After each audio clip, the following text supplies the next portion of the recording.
Hello again.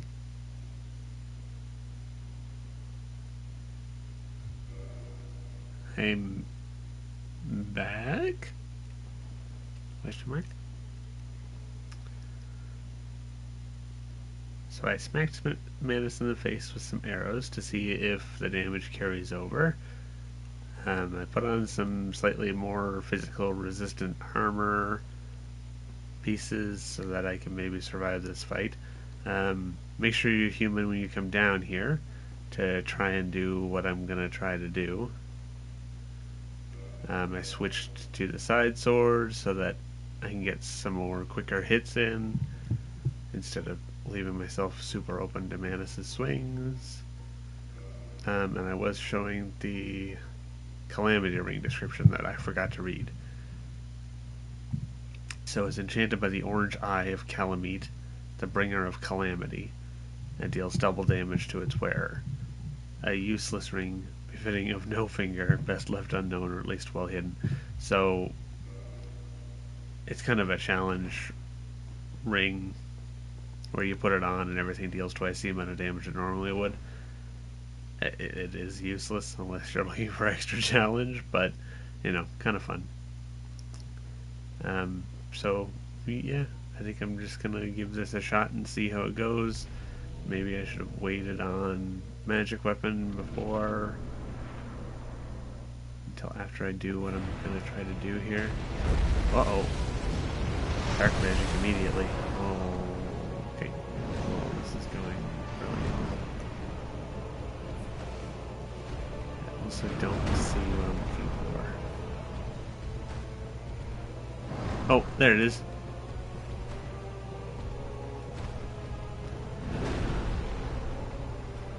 So look around until you see the center and just click on it. You only need to hit it once. There's no confirmation. Ow. I thought I was going to just be locked in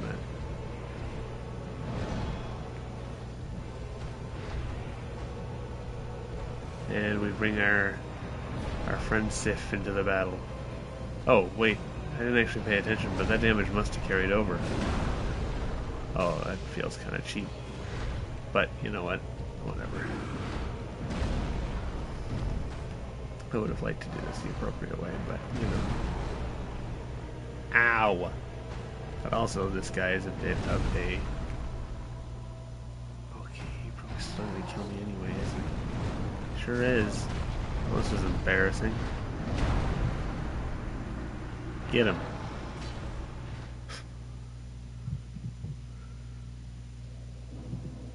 Okie dokie. Well, at least now I know... Oh, I didn't have my shield on. No wonder. And the hawk ring. Oh my god, so many things just not right. Okay, let's get rid of this. I don't want this anymore. I don't need it. I don't want it. I'm probably not going to use it, but let's just put the pyromancy glove or whatever flame back on. Switch this to my wood grain ring so that I can actually roll out of the way of his attacks. And I will re-up my humanity.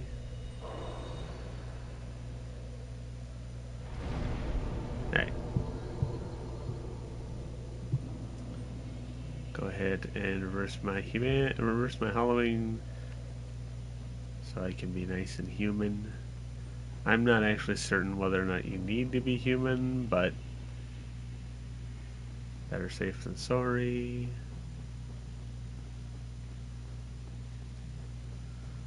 Make the run back down to the fog.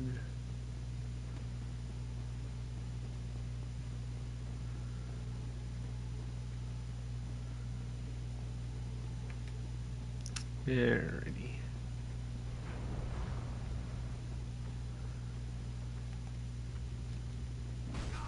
What the?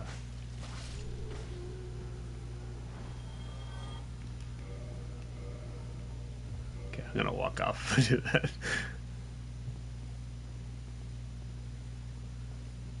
Okay.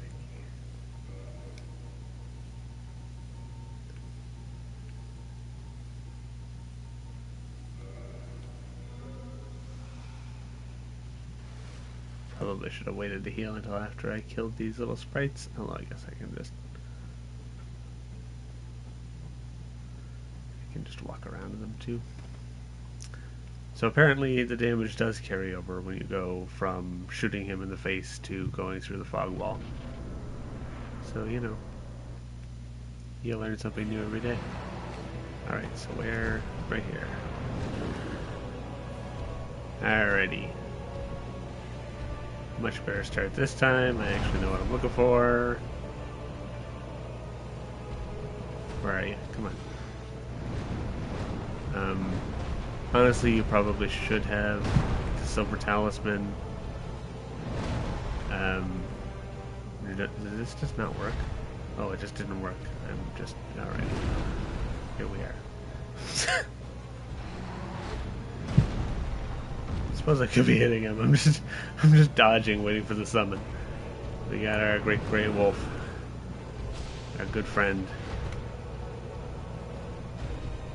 Ready to help us rescue Lucille. See through.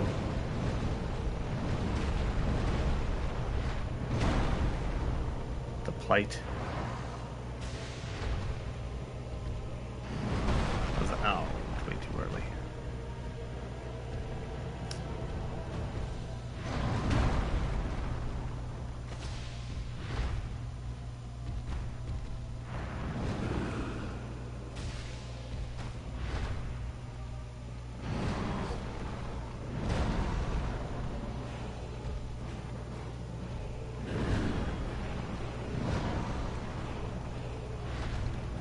Oh. Just deals so much damage. Let's see if you get him there. Where is it? Right at the bottom. Silver pendant, that's what I was thinking of. Should probably have that equipped before you come into the room, or you could, you know, be a weirdo like me and forget about it and try and equip it in the middle of the fight. It's, you know, whatever you're more comfortable with. Uh-oh. Please don't chain me to death. Thank you. Oh, you're still smacking me in the face, so fair enough.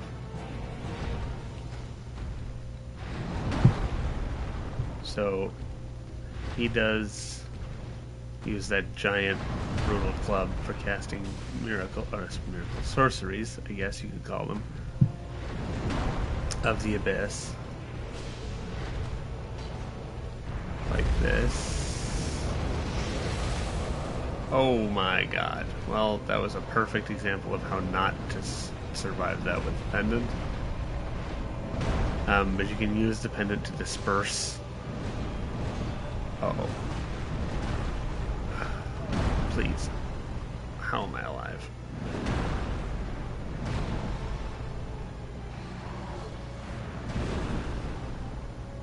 Aye. Stop.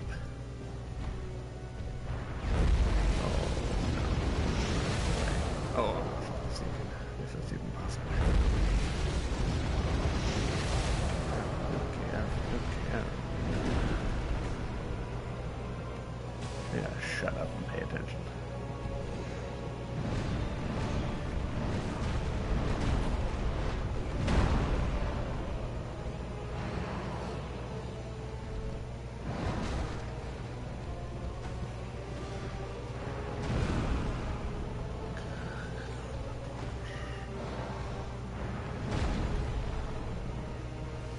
What the hell was that? Weird artifact on the screen. Okay, don't do me a favor and just don't break my lock on for me. Thank you very much. I need to know where you are. Okay, Sif, how you holding up, buddy?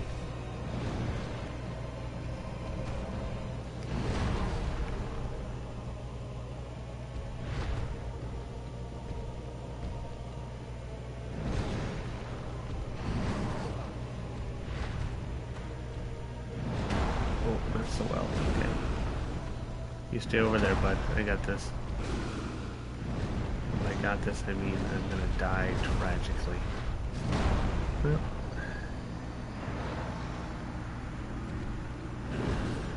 This is going well. Like I said, this boss.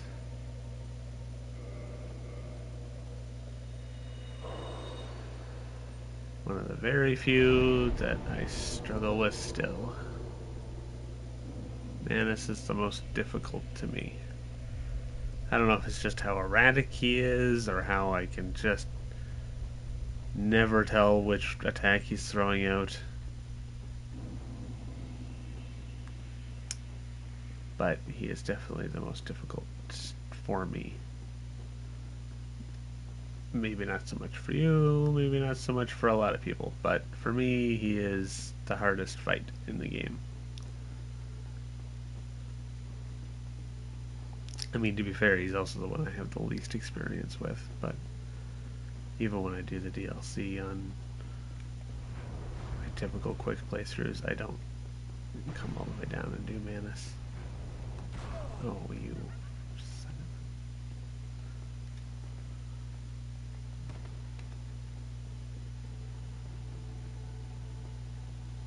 of... Okay, alright, okay, alright, okay, alright, okay, alright. Maybe I will. Do I have humanities on me? No, yeah. I'm almost tempted to try the life hunt scythe. I don't know if he's affected by the life hunt, though. I don't know if he can... Oh, I also have to two-handed. I don't have a 16 strength. I'm gonna try this. Does that put me overweight? Nope, still not. Good. Okie dokie.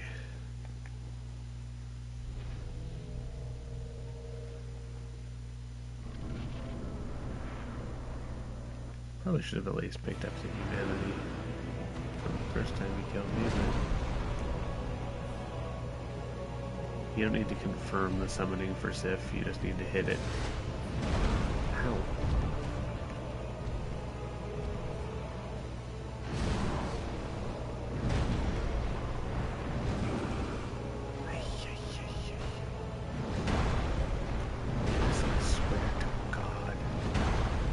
Just leave me alone. Oh, okay.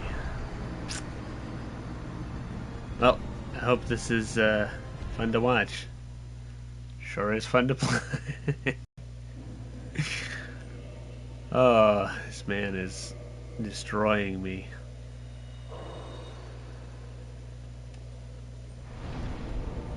Oh, not that button.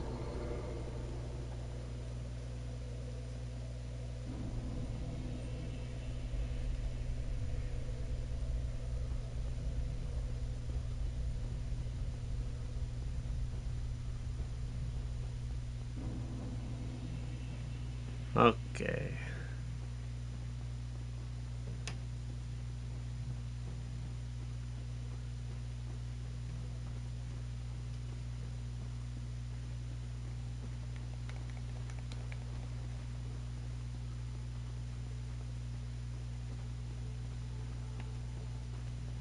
Let's see how badly he can wreck me this time.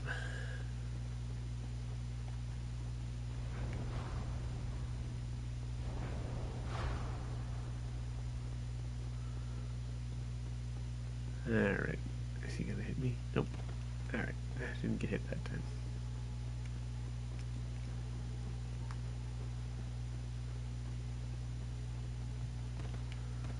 Yeah. See my souls down there.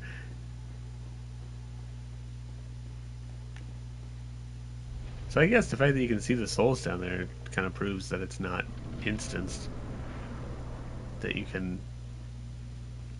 that it all kind of exists in the same space. Oh, I'm not going to bother going to grab that. I don't even think there's anything in it. Summon Sif. Let mana smack us around. Oh my goodness, stop stun locking me. Alright, well that's some pretty heavy damage.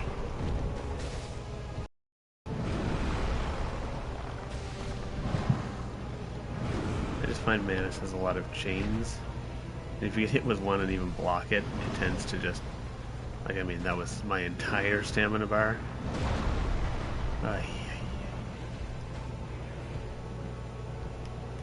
He deals just a lot of physical damage.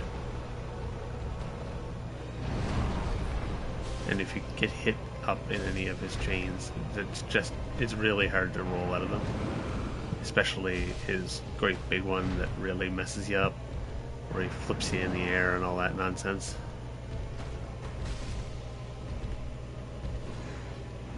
You just want to stay away from him when he's going crazy like that. The dark magic honestly isn't even the biggest threat. Easiest if you just kind of roll away from him and heal up and hope he doesn't smack me. Oh, he's after Sif. Okay, I'm gonna top off this. Oh no, did I get the buff off at least? Nope. Okay, that's after Sif. You got him, Sif. Oh, okay, never mind. You realized I'm still here?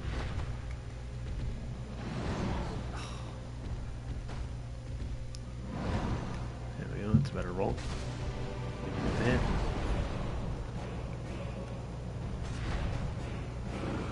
Just dodge roll.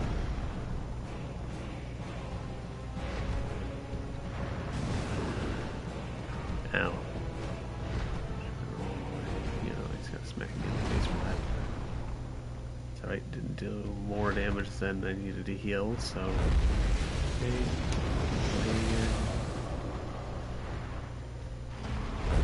Oh, this was... just turn around and block them as they come back in. That's kind of the... Oh.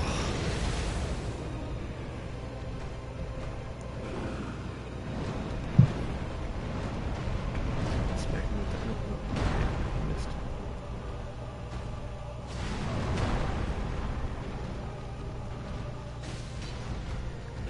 Alright, Sif, come on.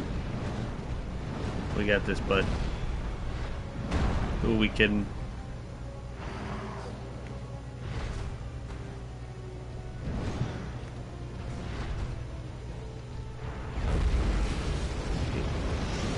Away, come around the side. It kind of just follows you around, so you don't have to worry too much about it hitting you as long as you're running away. Okay, I don't want him to kill our poor puppy friend. Please. Just, if you could... Just, oh, come on, man. What did I do? Oh, I guess, you know. I intruded on your burial place, and I'm trying to kill you to put you to rest permanently, so, you know, I guess, you know, fair play to you. It's alright, bud. You stay back there. I'm gonna die being greedy. Oh, he just stayed still.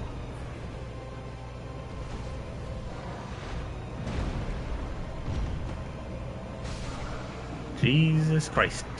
Goodbye, you stupid monkey looking. Nice. We did it. That's right, you wagged that tail. Oh, such a good boy. 10 humanity. That's a hello. It's a lot of humanity, and there's many reasons for that, but it's very fortuitous that I ended the fight right here, which is something very important that I want to show off.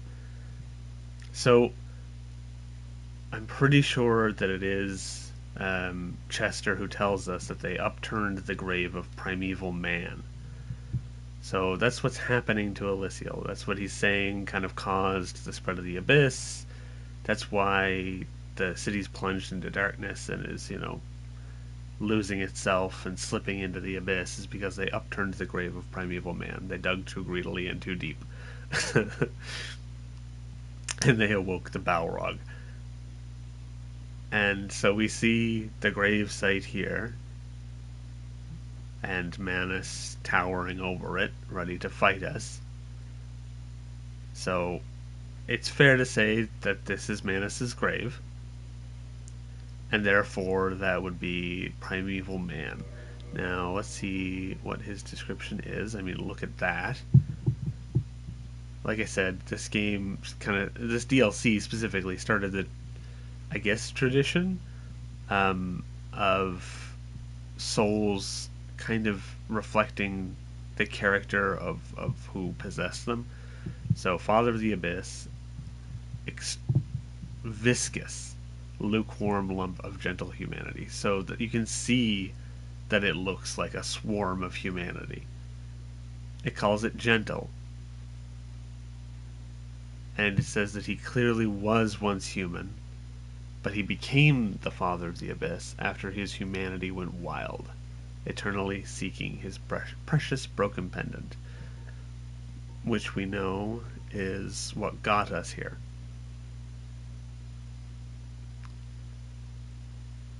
So the pendant is the reason why his hand pulls us from our time to here. And his soul is just it's just humanity. That's all his soul is. It's just a lump of gentle humanity.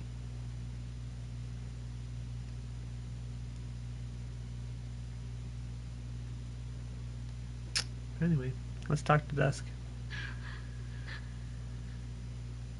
Okay. Right. Well, good chatting with you. You're free, I guess. Good luck climbing your own way out of the abyss. Goodbye.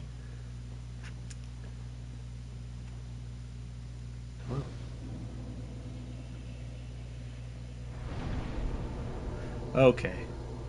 Now to do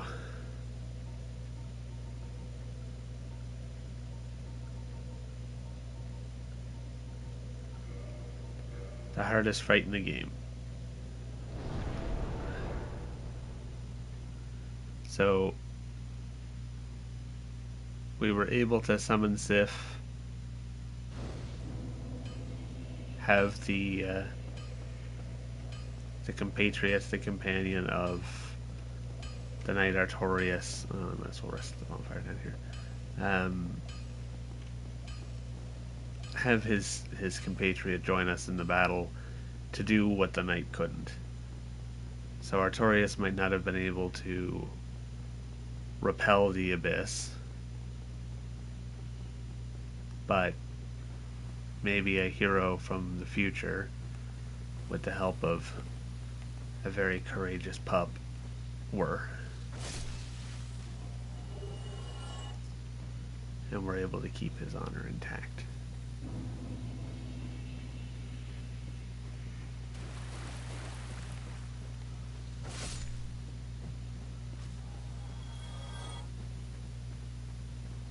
Alright, so we already bought the crest of Artorias from Andre and opened up Alvina's little wood. And so she's warned us about trespassing on the gravesite of Artorias. For many reasons. One, purely reverence for a lost knight. And one, possibly Alvina is just trying to protect us. Alvina was clearly around while Artorias was falling to the abyss and while Sif was lost in the abyss. And so it's possible that Alvina is just trying to protect us from what she saw occur within the abyss. But also it's possible that she's trying to protect Sif.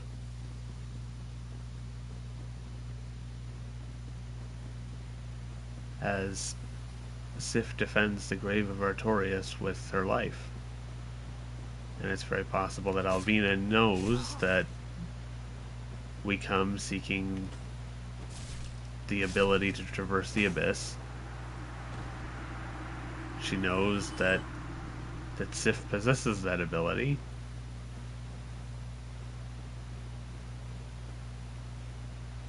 And wishes to keep us from fighting Sif in order to gain the ability.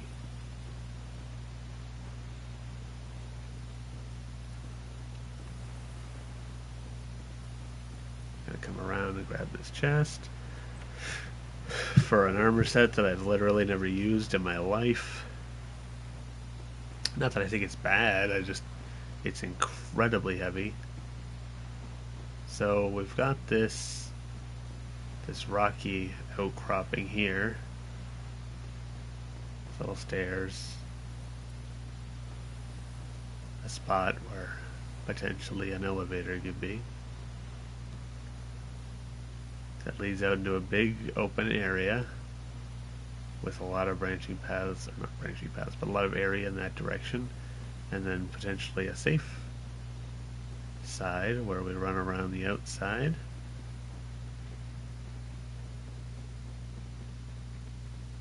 In an attempt to not bring all the enemies to us.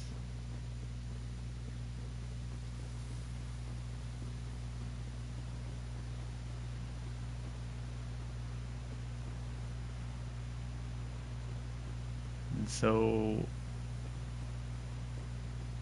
what are we looking at?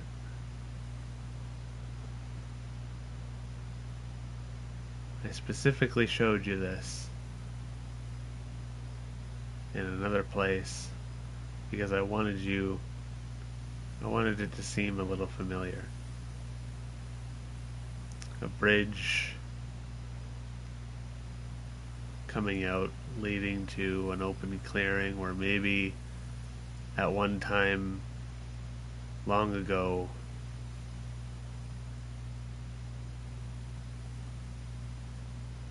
little golems tended a forest. Or long ago, a knight and his compatriots came to fend off the abyss.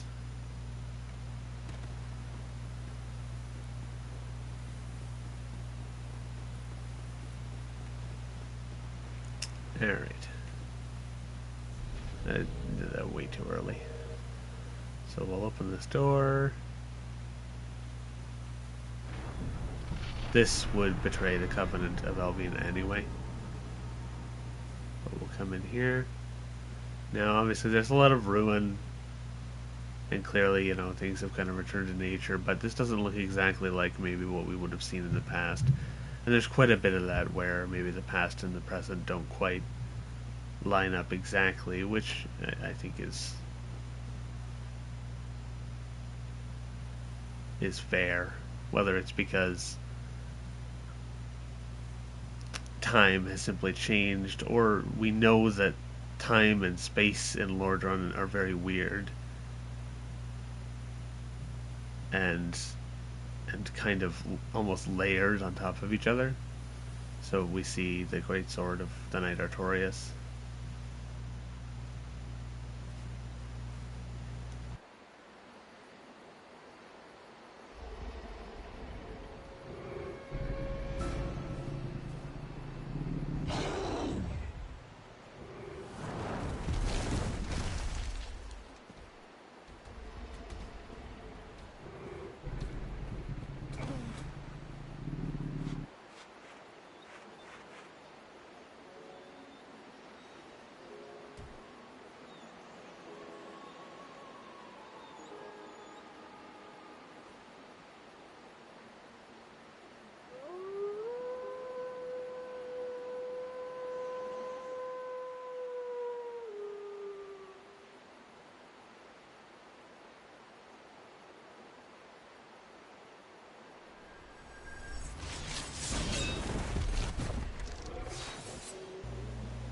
And the great grey wolf has a duty to uphold.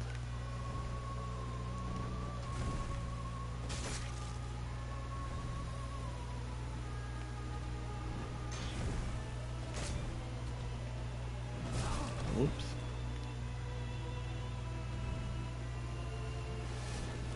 She remembers us. She remembers the savior of the abyss.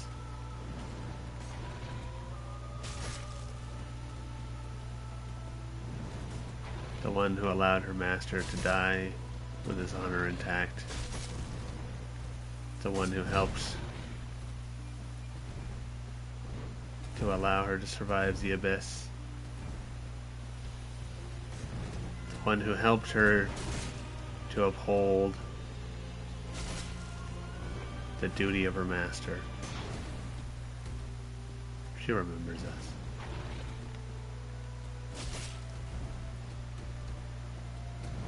And she doesn't want to, but just like our duty is inevitable and our path is clear, so is hers.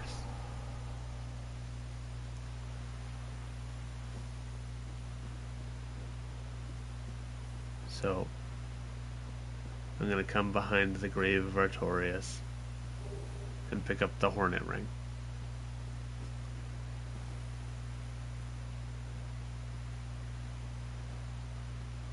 And I think, in many ways, as Alvina is protecting this grave for any number of reasons, I think that Sif, in many ways, is trying to protect you too. She already lost someone she loved to the Abyss.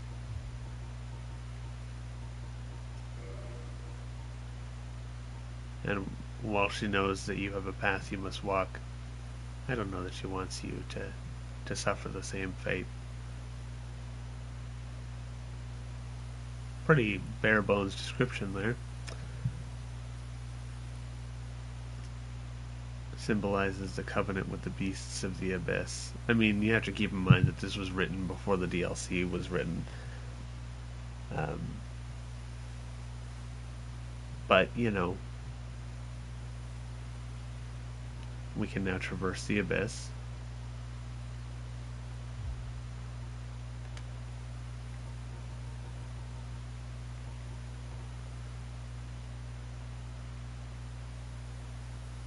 And Sif, who inherited the Divine Knight Sword. Again, pretty bare bones, but we've seen a lot of Sif. We know her duty and her purpose. And we also got the Hornet Ring. So we have 3 rings. The Knight of Artorias, the Abyss was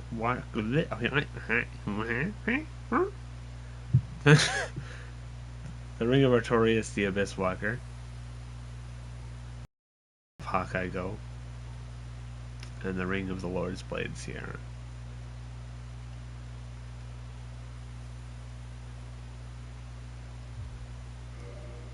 So, if we had killed Smo first in Orlando and Ornstein second, we would have picked up the Leo ring from him and filled out our collection of the Knights of Gwyn and their rings. But we find Sierrans behind the gravesite of Artorias. And the nature of their relationship is unknown, ultimately. But, you know, we can infer and we can guess. Perhaps romantic. Perhaps just comrades in arms, having fought in the ages before. Whoops. But ultimately, we know that she takes his soul in the DLC from us if we allow her to do so. To pay respects, she says.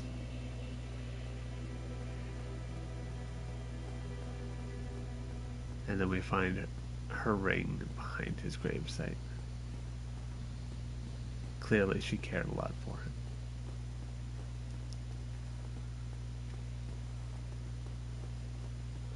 Alright, let's check on Rhea. Let's see what's happened, if anything. Because, you know, so far, nothing.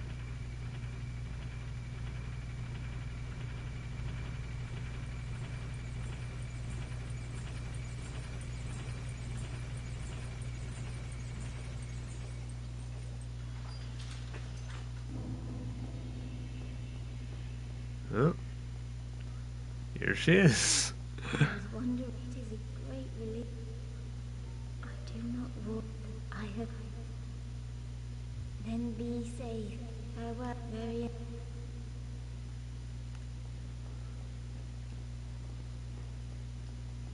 Oh. Alright. we're gonna go do the Four Kings. The Four Kings of New Londo.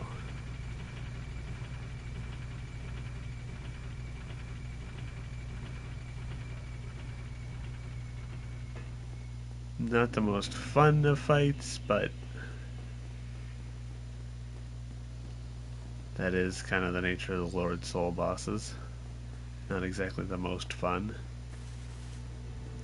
Although maybe that's an overgeneralization.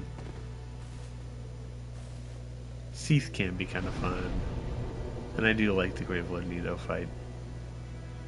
But the Bed of Chaos is just objectively bad. And the Four Kings kind of also are designed a little differently. And so, not exactly the most fun. The fights that are a little more gimmicky are almost never good in FromSoft games. Which is, of course, a matter of opinion, but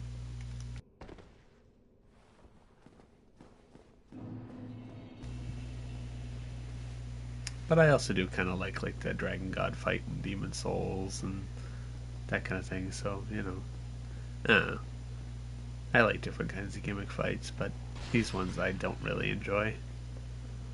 All right, so we're gonna come back to New Londo. Probably will. Yeah, why not? I might as well just use one here.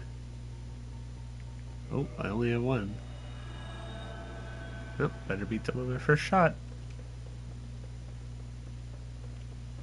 I mean, obviously I can just go buy more from the female undead merchant, but we're just gonna run to our corner that we're using for our farming route and drop down. Reduce our fall damage. Hey, I can still parry.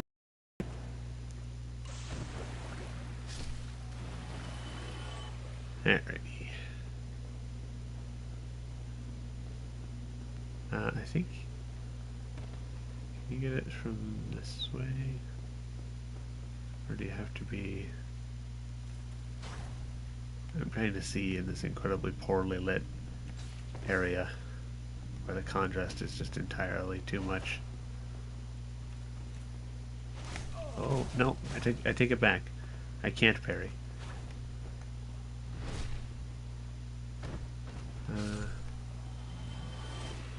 What is that and where is it? Oh, I know what that item is. Not important. Not worth the trip back for. Okay, well, before this transient curse runs out, flip my way up here.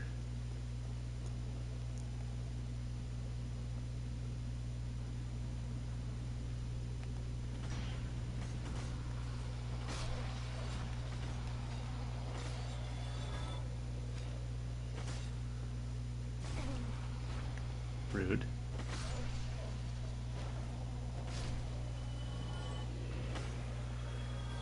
Where'd the other one go? Is she in the ground? Maybe. Oh, hello. Okay, alright. Rude. I was looking at a ghost? That was just not. Oh. Okay. How embarrassing. I think I've died more times in this than I've died in the whole stretch of this thing. But you know. Uh, hmm. I'll just do. I will do this. I do have just entirely too many humanity to do anything with.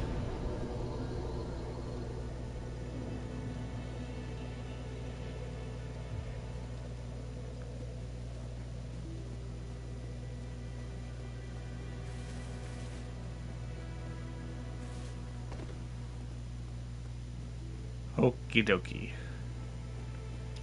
No transient curses this time, so you know. I'll just do it better. Also didn't send the elevator back up.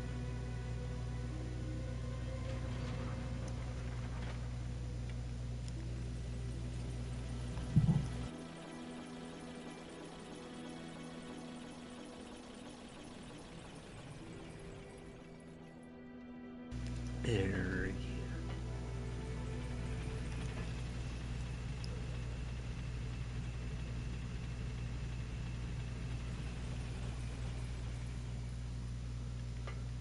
Okay, let's do a bit better.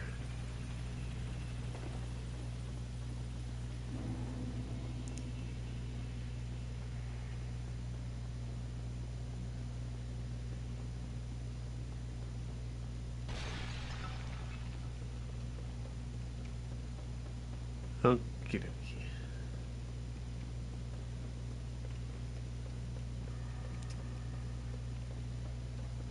It's always a fair idea to clear out your way to the boss. Now that I don't have any transient curses, I'm probably just gonna do a beeline to it.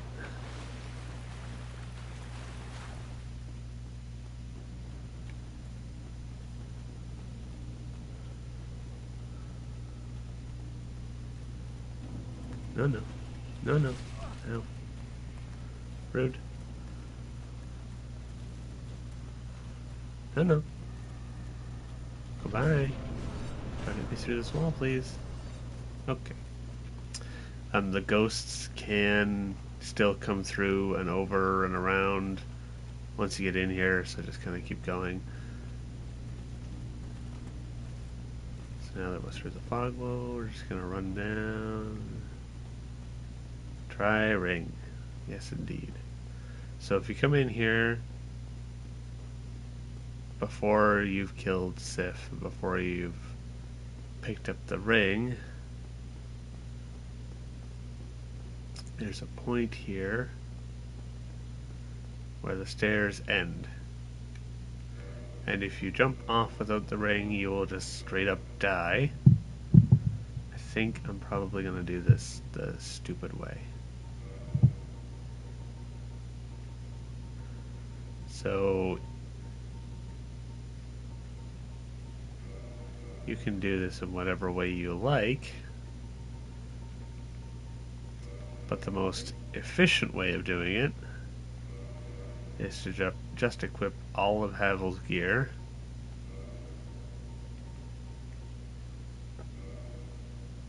Yeah, sure. I'm going to stick with the scythe. No point in wearing Havel's ring. I'm not going to be mid-rolling with all this on.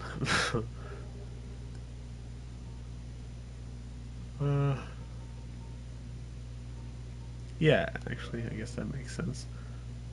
I'll do the lingering dragon crest ring so that my buff lasts longer.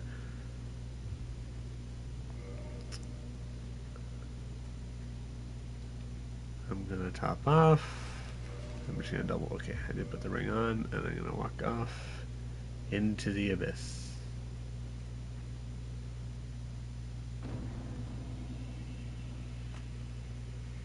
Sure did, bud. Alright, I'm gonna buff my weapon. Where is he? Oh, there he is. So they spawn in. They start spawning one at a time.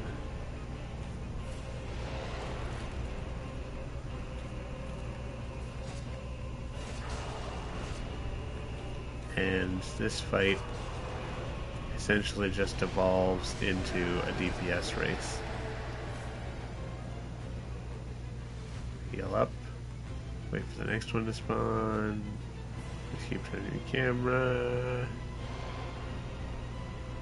Oh, hello?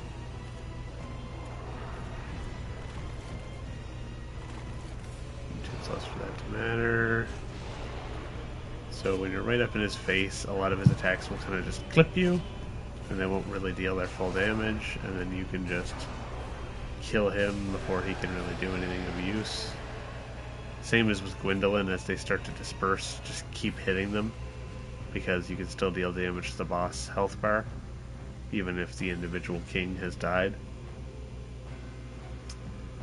The longer you take to kill them, the more likely another one will spawn, while you're trying to fight one.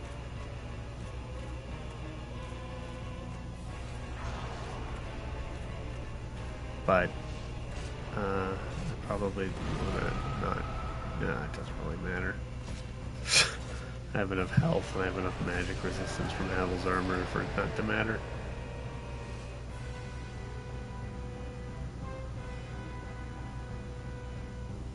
Just make sure you stay right up on their face. Because the blade will deal less damage in hits, because it's just kind of clipping you instead of actually full on hitting you. And the magic won't be coming. Oh, there we go. Won't be coming from the right direction. So, like, that huge explosion there would deal a lot more damage if I was actually in the appropriate range for it. Okay, one more. Okay, goodbye, Four Kings. Bye. You were a really fun fight. Haha.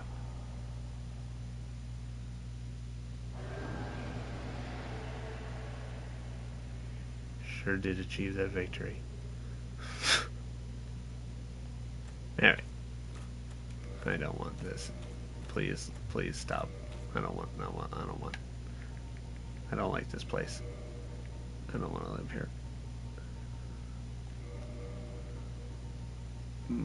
What did I have? I have brass on. Where's the brass ones? Oh no, right there. Oh, well, I also... Oh, I don't want to unequip that now. Alright. So we'll light our bonfire in the middle of the abyss.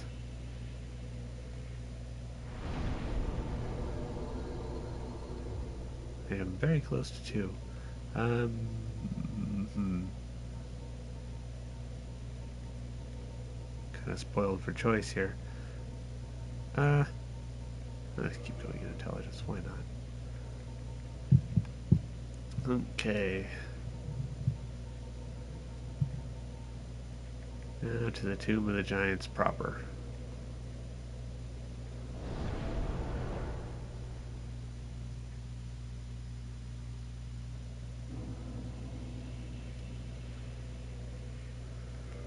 Okay, I'm gonna put on my sunlight maggot.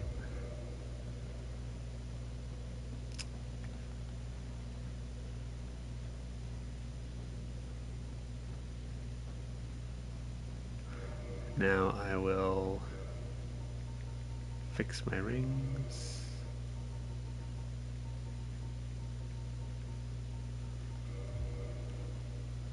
There we go.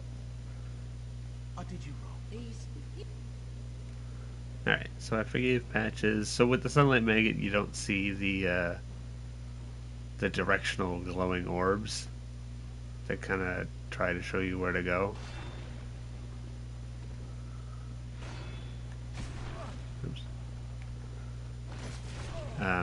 But that's not really that big a detriment. Oh my god, would you stop? Please.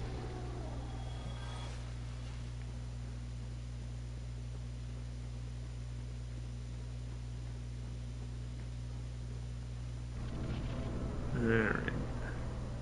So there's a Silver Knight that's going to run at you, or a Black Knight actually. And then there's a skeleton that's shooting. There he is.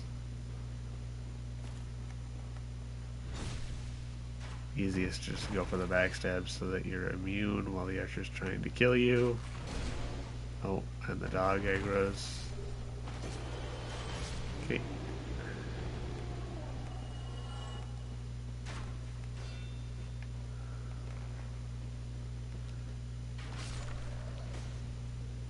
Get out of here. Alright.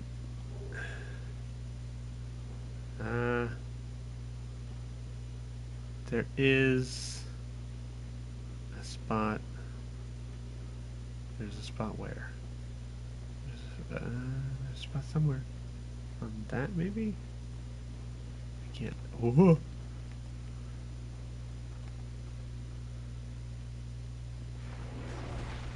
Okay, you're not gonna kill me with your flail attacks. Not today. Not today. No, this is where I want to go, right?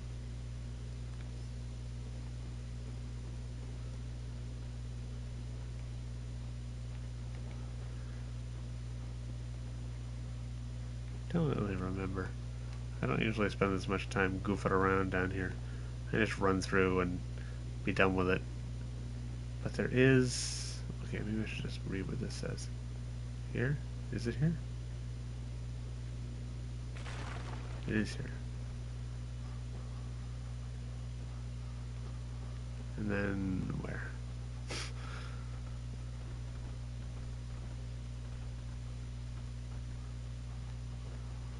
And across, is it just here? There's a bunch of towers that pop up? Yes, okay. So I'm just gonna walk back out so that the towers don't... I think I just fully whiffed.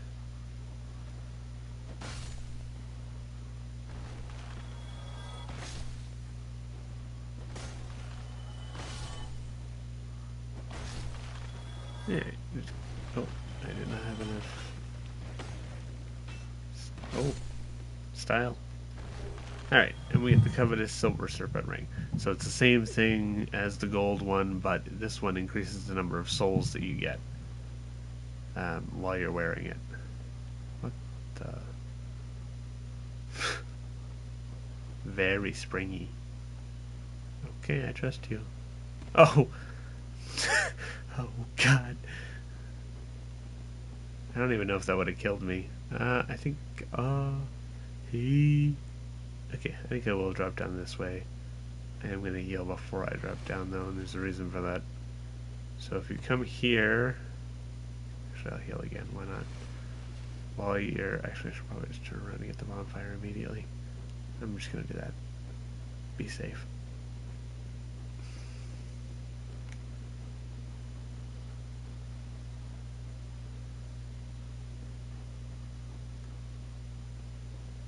Okay, we'll come up here and up, or do we stay? Oh,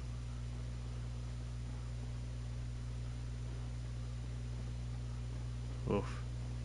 Going from the opposite direction really messes you up. Up here and yeah, around this corner. Okay, so here's the bonfire. I can get another level. Gimme. Okay, let me look here.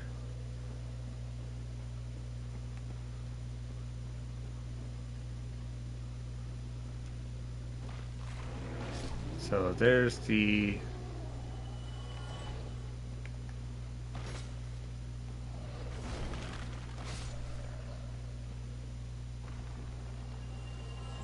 So... Why am I just so profoundly turned around here?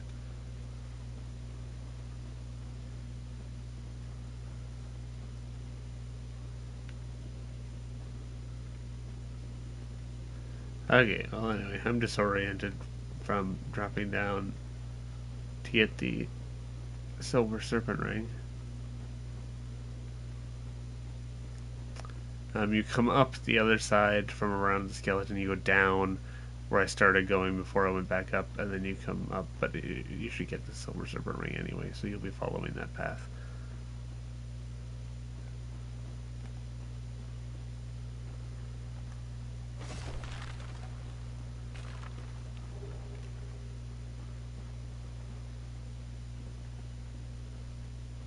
Silver serpent ring is very useful.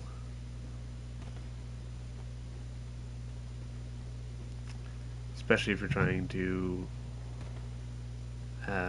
get some souls for another level, or if you're farming items anyway, sometimes it's nice to just equip it as well. Alright, so if you come here while human, while your hollowing was reversed, you will be invaded by Paladin Leroy. Oh, he's healing. Okay, he scared me when he took his talisman out. So, he can cast Wrath of God, which will blow you off this walkway.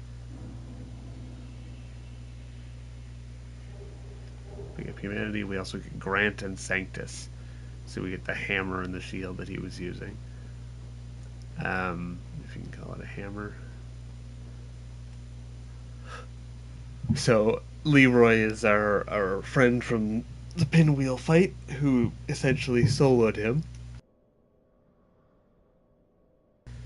So a little unclear why he's invading us here and looking to kill us when he was willing to help us with the pinwheel fight. Who's to say it for certain?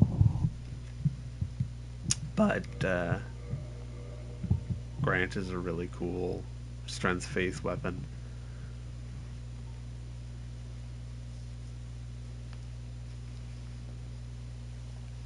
Very cool.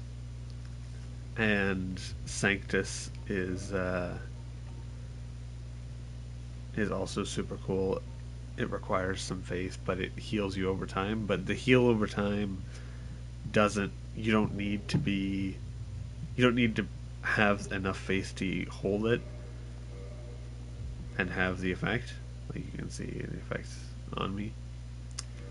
So if you do take a hit and you find a safe place to stick yourself for a second, you can equip that and just heal up without having to use an Estus flask.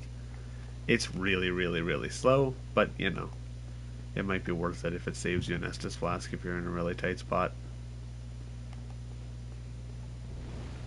Behind yourself, there are a bunch of these towers that'll pop out. I think there's some that'll pop up behind you as you go.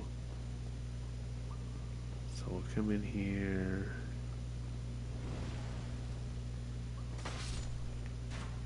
Yeah, there's one there from behind. Oh. So he's gonna... Oh. I'm just gonna leave. There's another one behind, so just keep that in mind when you walk forward. This is why I so often leave the Tomb of Giants to the very end. So when you come out into here, there's a bunch of pinwheel enemies. They are gonna shoot the little flaming spears at you. Grab this. And there's the little baby skeletons.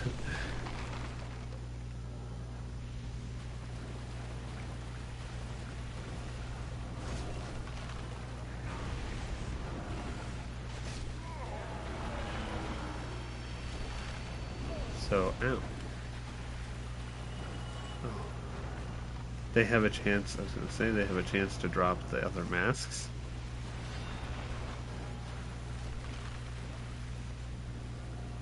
I've fully whiffed that so many times. But the little baby skeletons will try to chase you around. Those ones are caught in some kind of conglomerate death hug. But yeah, these guys have a chance to drop the other masks. I'm not too worried about that. You don't have to kill them. I usually don't bother. I just run past them all and run into the fog wall. But you know, you can kill them. Come over and get this. I will top off, even though I'm going to take a lot of damage from the fall anyway. So we come in, and it's not immediately the boss. There's this little staging area that we have to drop down. So probably the smartest way of dealing with this is to put our large club back on. I think I'm overweight now, but I don't really care about that. And we're just going to drop straight down. I'm going to spam roll backwards. Get a little cutscene. So we saw Anito in his coffin when we could join the Gravelord Covenant.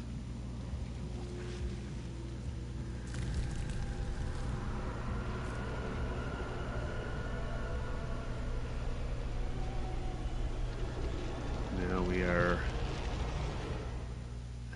intruder. No, the roll didn't go off. But ow! Shit. I cannot really see him, and I cannot hear the scream. So he has that ability. I'm just gonna spam. Oh, this is much more difficult without being able to hear the audio cue. Okay, that's 2 dead. Ow. Okay, I really need to heal because if I get hit by a spike right now, or a sword, I guess it is. So he is eventually going to walk to you. I just want to kill all these skeletons while he walks. If you hear the scream, keep your movement going so that, I mean, to be fair, even without the audio, I could have used a visual cue on that one. But, oh, Jesus Christ. Is that all you're going to do? You're not going to actually, like, walk towards me and fight me? You loser. You big hulking mass of skeletons. Come on. Come on. Fight me like a real man. Ayah. Ayah. So, yeah, when you hear that scream, just keep some movement so that you're not standing in one spot, so that it's not super easy for him to just kill you. Can I just kill him before he gets the scream off?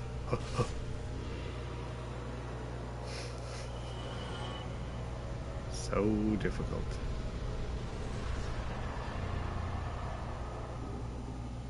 Alright.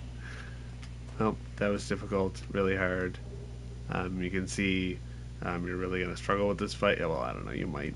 It's an annoying fight. You have to drop down. You take a whole bunch of fall damage for free just because you have to drop down into this arena. Then you have to deal with the stupid basic skeleton enemies. So having the blessed weapon makes it so they won't constantly respawn, because Nito will keep respawning them if you kill them with a normal weapon. So when I told you eons ago to downgrade that occult club into a divine club, there was a very important reason for it. It's been very useful to us leading up to this point. So you could see right when I killed him, you saw these bones kind of roll out of here, and you can see all of the remains of all of these. There's the big skeletons with the swords. There's the dog skeletons. So there's a whole bunch of these guys just chilling back here. And so Nito starts, he crawls out of the tomb, obviously. And he starts walking around. And so there's all of these skeletons back here. So if you run towards him, you'll pull all these skeletons on yourself. And they, just like these guys, will keep respawning indefinitely unless they're killed with a divine weapon. So just staying back here and then waiting for him to have that scream occur, and then just staying in motion, even roll a couple times back and forth just to make sure that you're not in the spot where the blade actually comes up. I mean, you saw it didn't do that much damage that I'm really that concerned about it.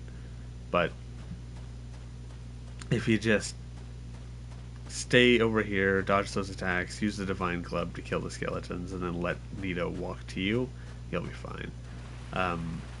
Obviously, being that greedy when he does that big build-up move that he was starting to do is maybe not advisable, but I was pretty sure I could get the 3 hits off before he could get his off.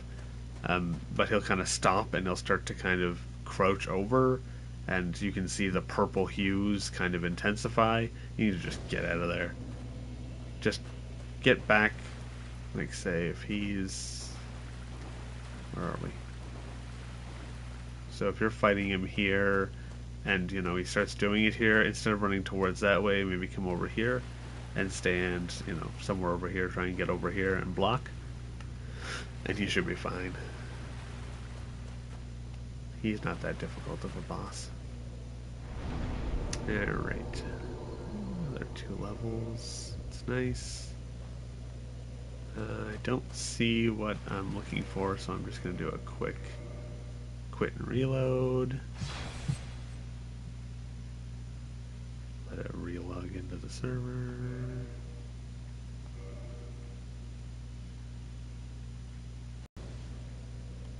Okay. Do I see it? Yeah, oh, there we go.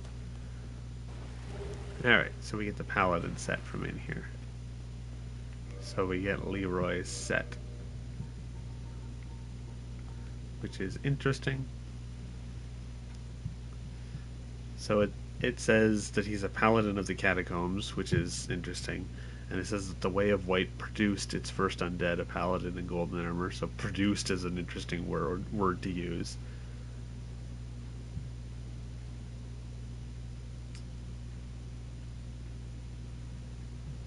And so he was the first undead of the Way of White, which is the faith that Petrus and Rhea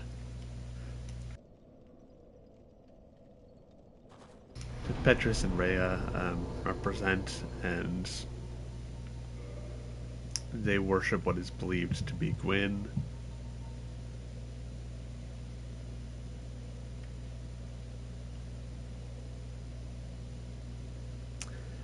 But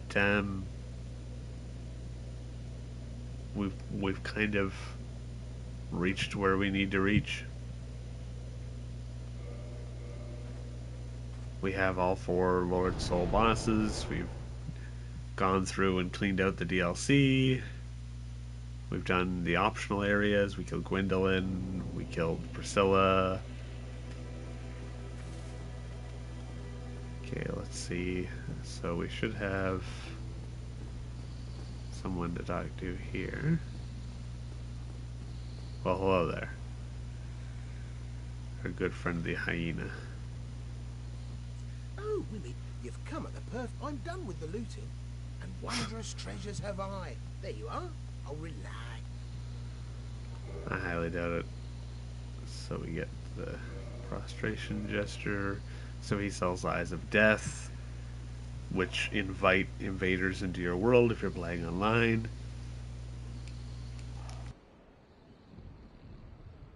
They are also given to Gravelord Nito for the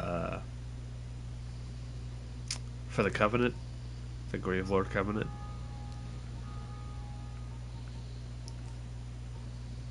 He sells Heal and Great Heal. So it's interesting to note that he sells Divine Blessings, he sells Heal and Great Heal, he sells the Crescent Axe, which is blessed by the Way of White, and is given to Cleric Warriors who've proven their faith, and Mace, which is standard for Clerics, and Canvas and Thorl and Talismans, which are talismans for faith. He also sells the Cleric set. So clearly the dude's got a problem with clerics, and he kills them and strips their corpses. But you can just buy any of the masks here. So you get one from Pinwheel for sure, and you can farm them from the Pinwheel regular mobs. And then you can buy them from patches if you're still looking for them. That backwoods sheaver? I Believe actually me on this have. one, bruv. The man is trouble, huh? Trouble. I can see it in his eyes. I just can. No. Okay, I mean he's dead, but I'll keep my eye on him. Have you met that sunbathing Celeste? Yeah. Believe me on this one, bruv. He's a complete idiot. Well, that's just But rude. he happens to be an awfully strong idiot. Just nod your head and keep him on your side. That's right. Better not cross my friend Solaire. Wait, have you met Petrus? Self-proclaimed cleric. Believe me on this one, bruv. The man is The scum. man is scum. Don't you be fooled by his claims to do good. They're all the same, those rotten clerics. Now, maybe Patches is a little biased. He obviously hates clerics. But it's interesting that he specifically calls Petrus a self-proclaimed cleric. You know, is Petrus not actually a cleric of the Way of White? Boy, have you met Lautrec the Oh Embraced? yeah, I met Believe me him. on this one, bruv. He's Sure is, completely mad. dude. Unlike He you. wouldn't think twice about cutting somebody down, so watch out for him. Especially if you've humanity to spare. So it seems he's specifically after humanity, Lautrec. Possibly to gift to his goddess Fina. I'm done with the looting and wondrous. I'm I done think with the that's looting it's the end of his dialogue. So What? he gives us quite a bit of information about some of our NPC friends. He calls um, Solaire an idiot, which like I said before, I think maybe we all seem a little like idiots in pursuits of our passions. Solaris just happens to be the literal sun. I don't know what's wrong with that. Let the man pursue his sun. He just wants to be grossly incandescent. Who doesn't? Ow, you've dealt a crippling blow to me. I'm just gonna check Dom Hall.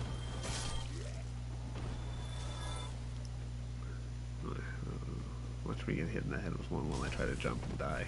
Oh, I'm good. I'm so sure I'm gonna fail that jump every time I do it. Alright, what you got? I didn't expect, I suppose.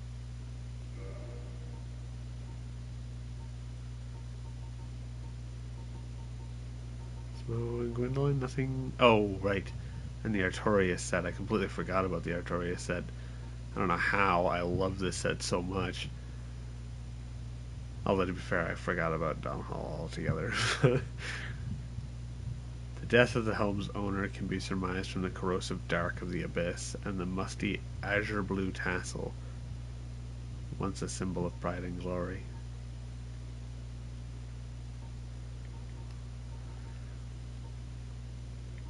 It says the abyss has fully compromised their protective utility, but they are still pretty protective, all things considered. So I don't remember exactly what Domhnall has to say, but just go ahead and use all these. Why not? What am I holding on them for?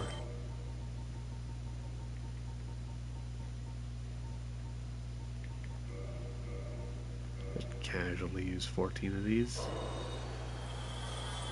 Alright. Gonna go ahead and buy this whole armor set, because absolutely I am. And then if you make a big purchase from him, and then in this menu, instead of backing right out, we talk. I'm afraid I don't see anything here. What do you mean? I'm afraid Well, I don't thanks see for nothing. It's possible that I've just done the things that he was going to tell me about. He will give you, like, kind of guidance and tips and tricks and pointers.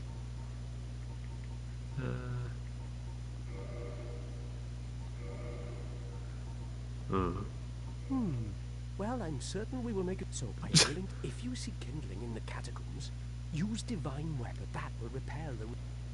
Okay, well, that's at least he gave me that, I guess. Well, so I am. The cursed ghosts of New Londo are formidable foes.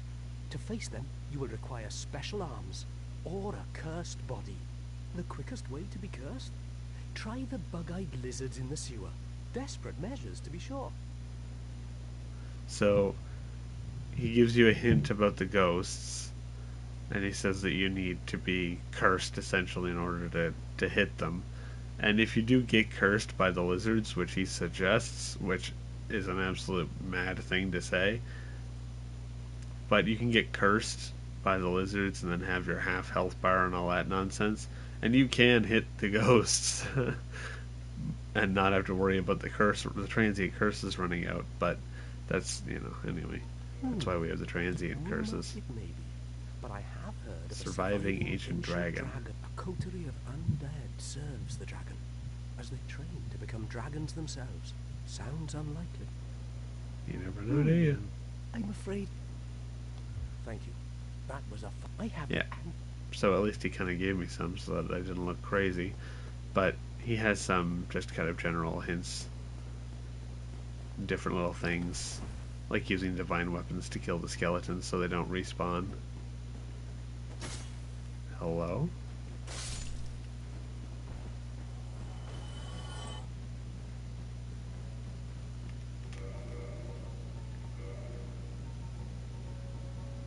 Where is...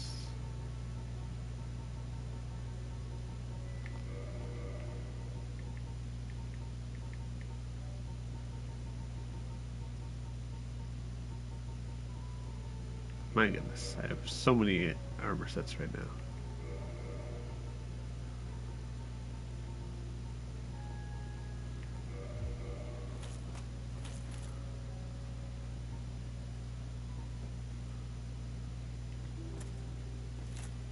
Pretty cool.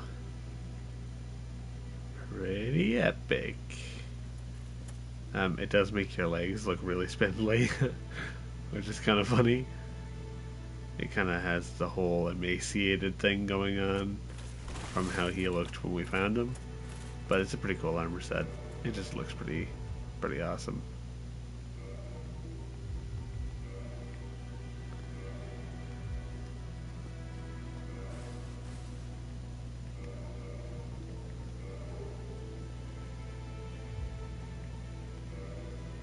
Oof, those are so incredibly heavy.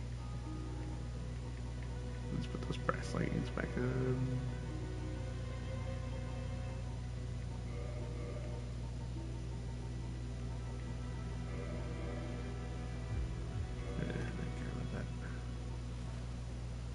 Okie dokie. So yeah, we got some interesting information from Patches, some interesting information from Dom Hall. So now it's just kind of a wrapping up loose ends kind of thing.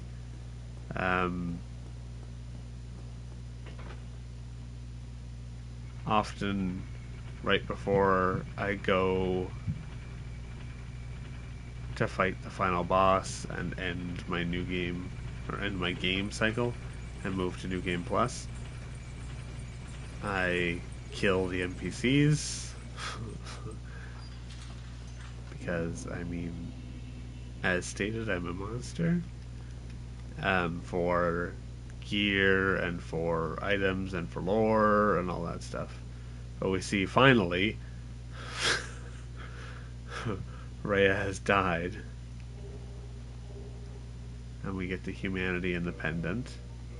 The pendant being completely useless. Is it a key item? I can't remember. I can't remember if it's key or if it's a consumable.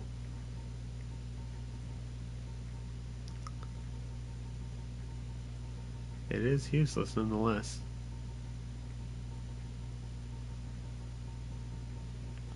No effect. Simple pendant with no effect. Even so, pleasant memories are crucial to survival on arduous journeys. So the pendant is one of the things you can pick at the beginning of the game as your gift. And a lot of people spent a lot of time trying to figure out what the importance was and what it could be used for.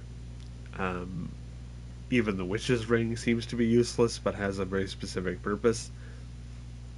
The pendant does literally nothing.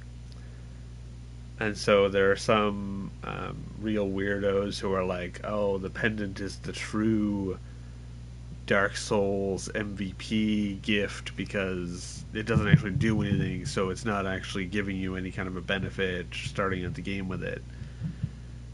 You know, same guys who say get good when you struggle with a boss for an hour, as if that's not completely normal. But Miyazaki himself was asked what the pendant was for, and he said it was a prank. He put it there so people would take it, thinking that it did something, and they'd spend entirely too long trying to figure it out. Listen, the man's a genius. A tormented and tormenting genius, but a genius nonetheless. So we have here our Lord Souls. We have the one from Nito, who administers the death of all manner of beings. So, literally the representation of death in the world of Lordran. Yeah, its power is satiates the Lord Vessel, despite the fact that much of his energy has already been offered to death. So the Witch of Izalith attempted to duplicate the first flame from a soul, but instead created a distorted being of chaos and fire. Its power formed a bed of life, which would become the source of all demons. And so the Witch of Izalith essentially became the bed of chaos. That arch tree looking figure at the center of the bed of chaos is the Witch of Izalith. And there are two corpses at the root of the at the foot of the roots on either side, of the tendrils on either side, whatever you want to call them, that you have to break in order to progress the fight, and that's two of her daughters.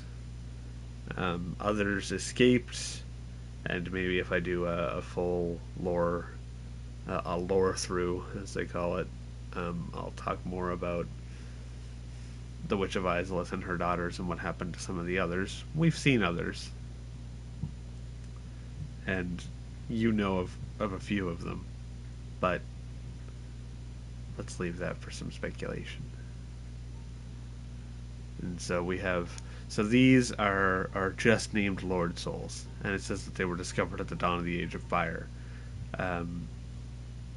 These ones are called bequeathed Lord Soul shards, and so these are parts of Gwyn's soul. So, soul of one of the four kings who fell to dark, a fragment of a Lord Soul. Gwyn recognized the foresight of these four great leaders of New Londo and granted them their ranks and the fragments of a great soul. Although it was not a full Lord Soul, it can satiate the Lord Vessel. So Gwyn recognized them as leaders. This was obviously before they fell to the abyss, something that Gwyn was catastrophically afraid of for what it represents, which again is something that's deeply interesting and we can explore more.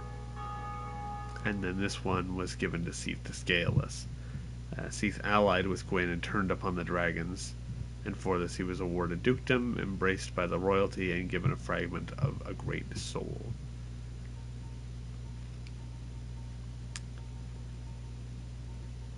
But yeah. So we find that Rhea has finally perished. Took her long enough. As far as I know, she's supposed to be killed, like, after exploring two areas / two bosses. She dies. I don't know. Maybe it literally was. I was just keeping too close an eye on her.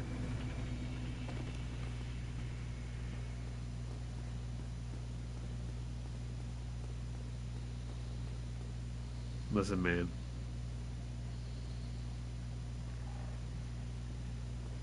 Are you sure? Then, milady, what terrifying news. What am I to do? All because of my shortcomings. It is my fault. Oh, oh, oh. Oh, I'm distracted by grief. Distracted by grief. Pay me no mind. Oh, I'm distracted.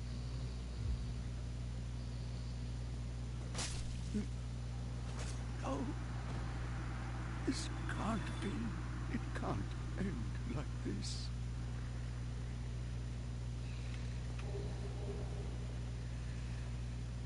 And on his corpse,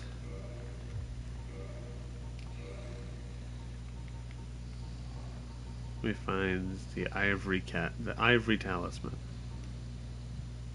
Ivory talismans are granted only to female clerics, and their value is affected dramatically by the owner's faith. They're gifted only to female clerics.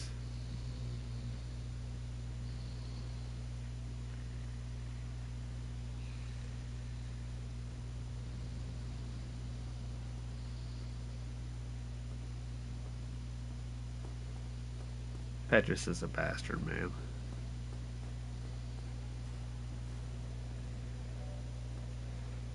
And so the story of Petrus and Rhea comes full circle, where in failing to fully see his whatever scheme or quest through in the Tomb of the Giants, where Nico and Vince are tricked by Patches, he comes back here, we save her, and when he finds out that she lived to tell the tale of what happened down there, he takes matters into his own hands. Rhea has another ending. This isn't the only way that her story can go. Both ways are tragic, and this way I felt was more clean.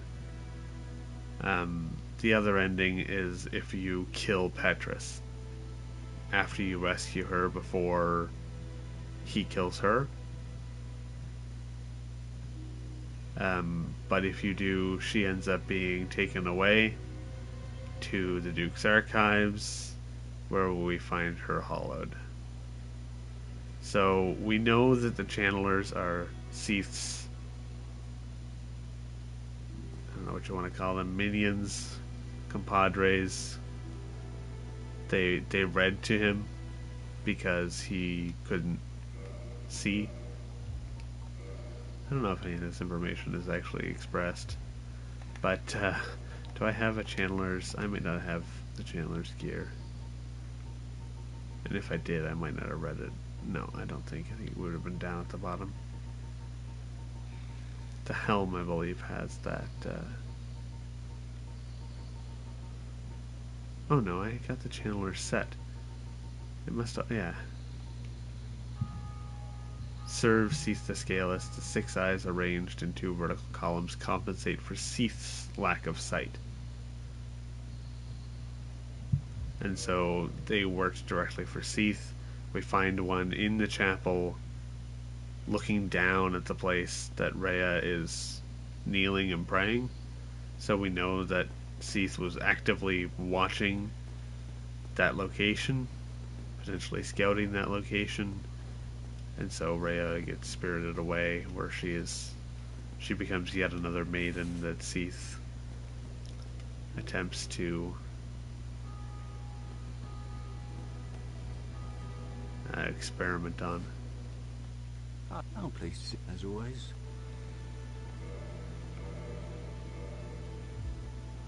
Goodbye then. But yeah, I'm just gonna kill some NPCs now.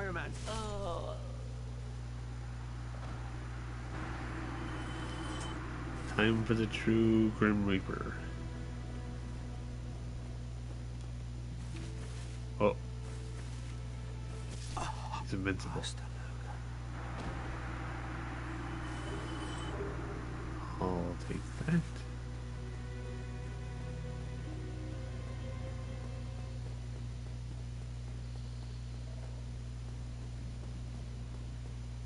I'm on a mission. Listen, the god of death is gone. I'm the new god of death now.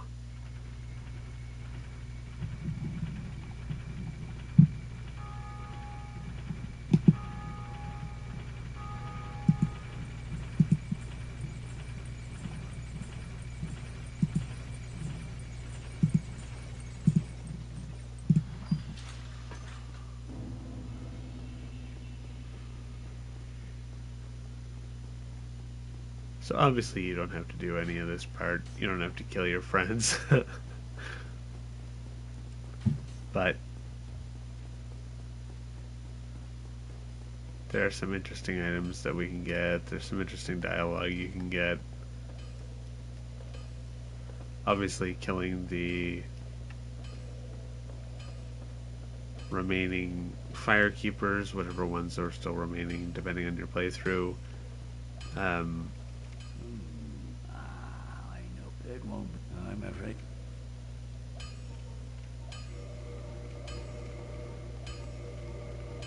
Yeah, killing whatever Firekeepers you still have alive will grant you Firekeeper souls, which are good to have for the next playthrough.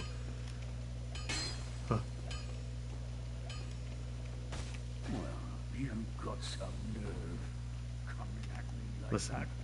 I'll tear this man's you a to beast. shreds, you bloody hollow. Look at that. Look at those punches.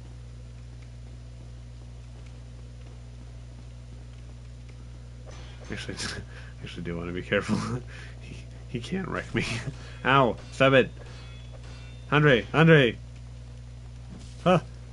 Oh my god. Oh god. Okay. I am a backstabber. It's what I do. But we get the blacksmith hammer.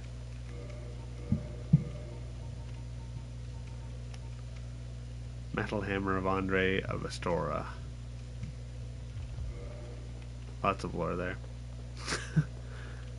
Just wanted to show how much of a beast Andre was. Man will lay you out.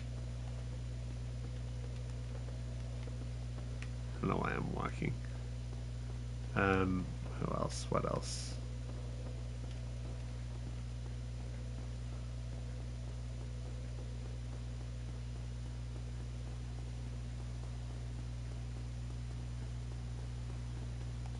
Hello? Goodbye?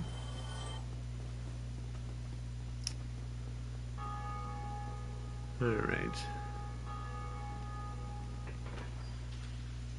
Trying to think if there's any specifically interesting items or anything that I want to get.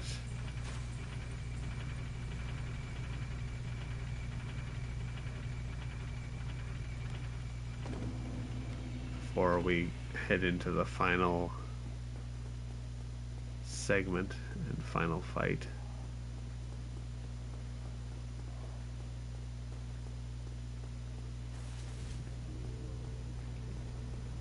You seem awfully alert.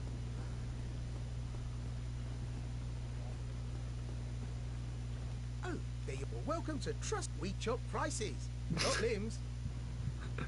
I'm done with the looting and wondering. Patches turns up in Come on. all of the Nobody likes. Soulsborne games, and including Elden Ring.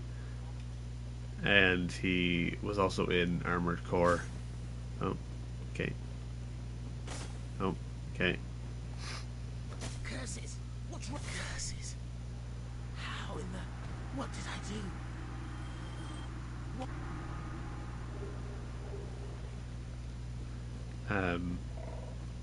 And he's always a little shit.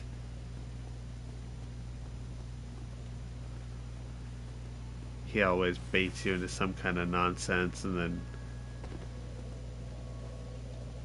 begs for your forgiveness. Okay, let me just do a quick think. Okay, I'm good there. I don't need anything else from Anne Orlando. Already popped the illusion.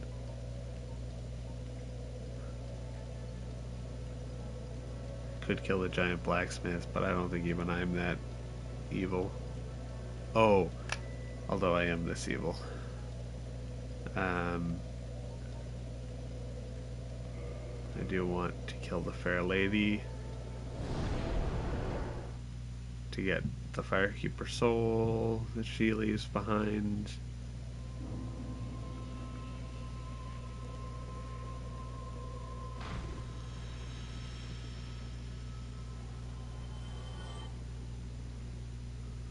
Why, hey, you monster!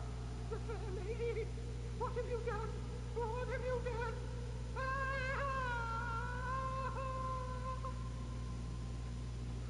Well, he calls it like he sees it.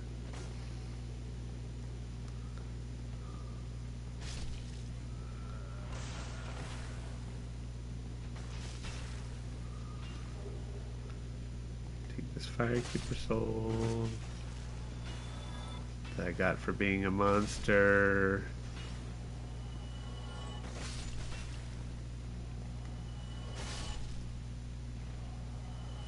Yes, I know. I want the item.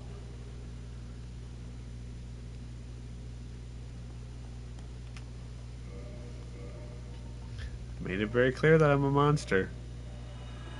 I do love the Fair Lady. She's a very interesting character with a lot of lore.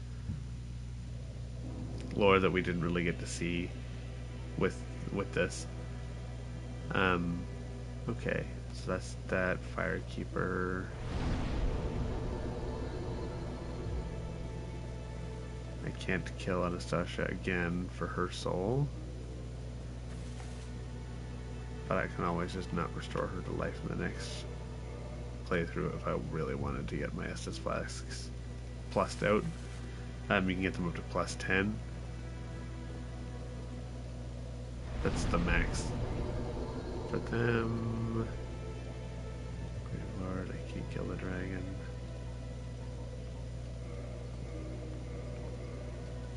I think this guy's had it coming.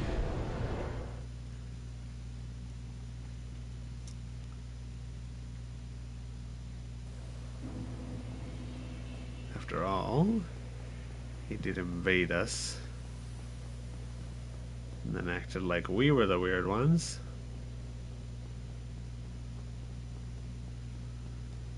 I'm coming for you, Chester. Come out and play.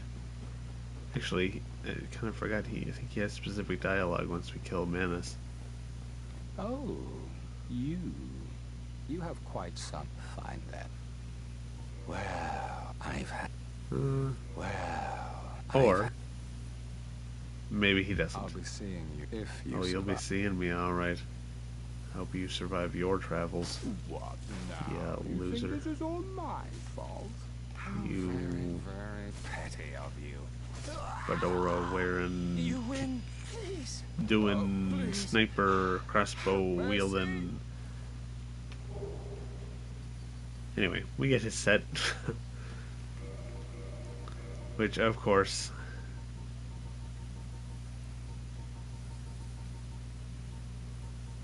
has the hat, which has the mask with the smile on it. I don't think I can wear this while using the scythe. It's a little too much edge.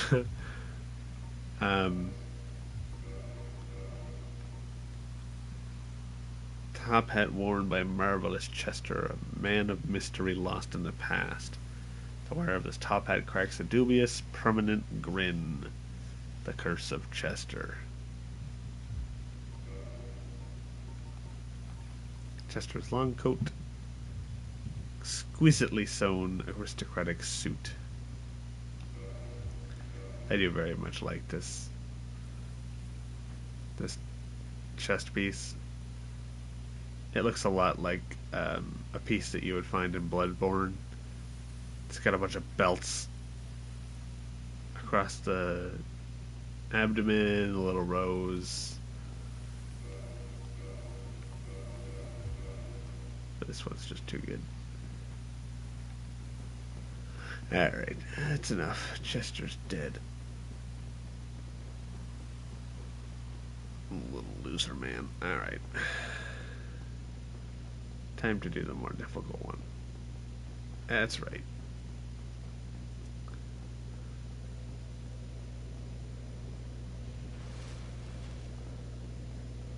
Here I come, go. The Reaper is calling your name.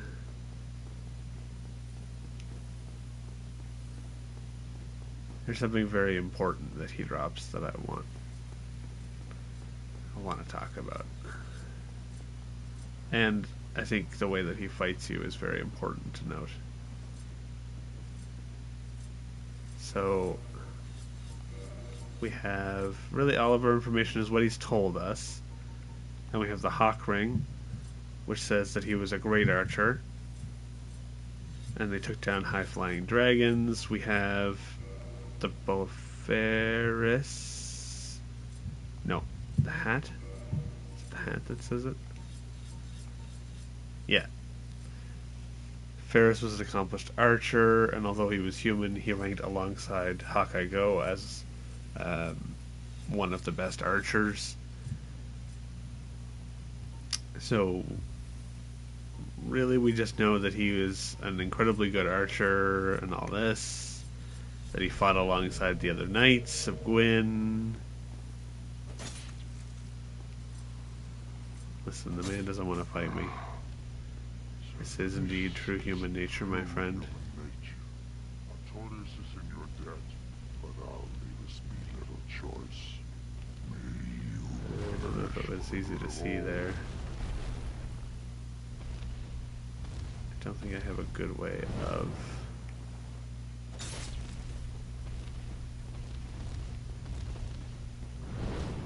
silencing myself.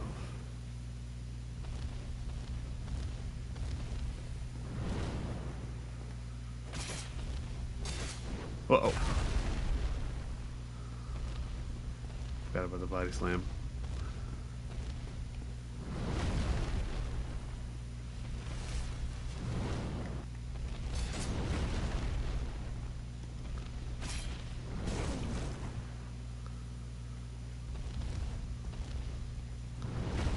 As you can see, the man is no slouch. He hits very hard. And especially in this very tiny arena. The elbow drop.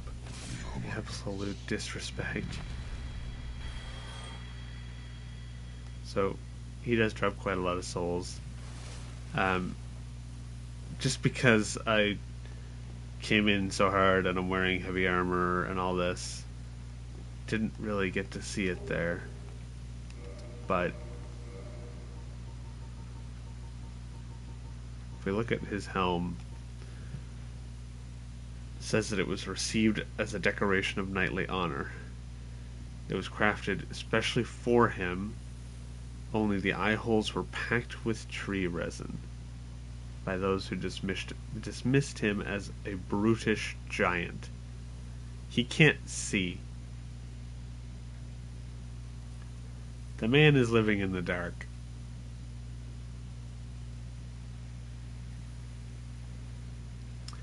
Now, it seems that he thinks that he's blind.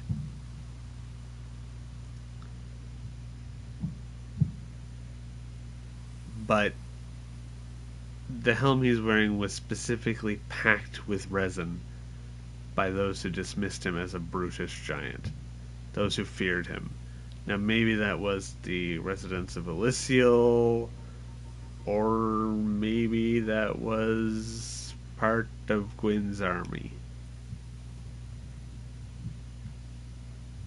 So the medallion on his armor was given to him by Gwyn himself.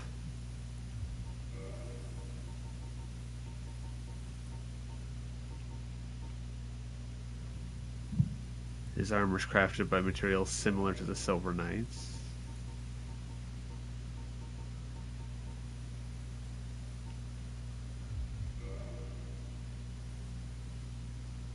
And if you fight him while silenced, either through magic or... Oh, I had the ring. I could have used some slumbering Dragon Crest ring. He can't find you. The man brought down a dragon and couldn't see it.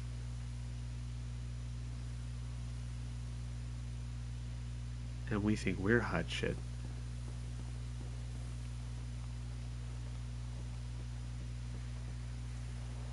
So maybe it was those who locked him in here that they gave him the helm packed with tree resin so he couldn't see. I don't think so, personally. I think that the residents of Elysia locked him in here because they were scared. Because he's a giant. And the giants aren't exactly the most... In any of the Dark Souls games, they're not the most accepted of creatures. They're often ridiculed and or persecuted. And hunted in many cases. I think it's entirely possible that it was given to him in service of Gwyn. because Gwyn was scared of what Go was capable of.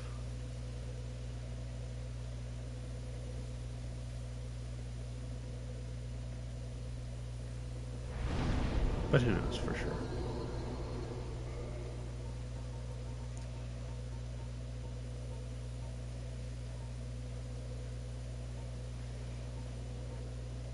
Alright, I think I've killed enough precious NPCs.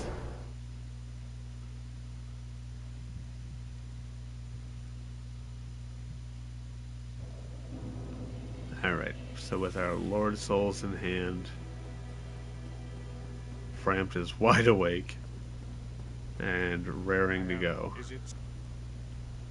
So we have a whole bunch of crap we can feed him. But I'm just gonna warp.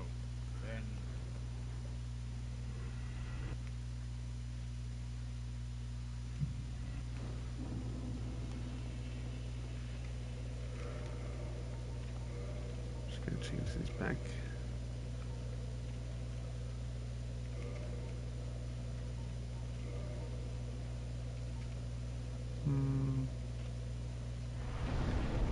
Alright. Repair equipment. I feel good on everything else. We're going to offer up our souls to the Lord Vessel, which fully kindles it as a bonfire.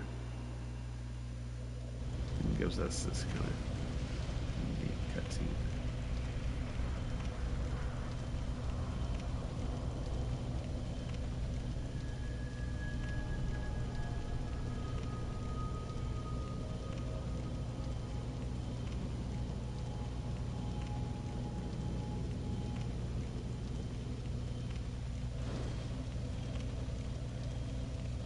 And so the way forward has opened.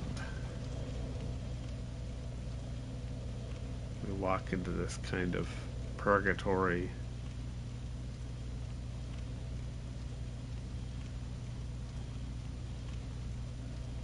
Between worlds, we see the spectral ghosts of Silver Knights, of Black Knights. Seems to be Black Knights.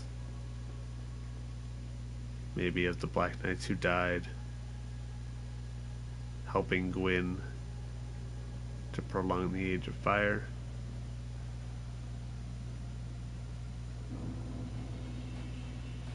This is a pretty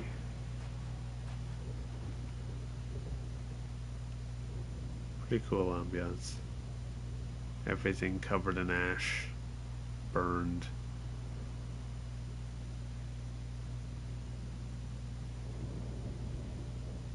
Truly looks like the end times.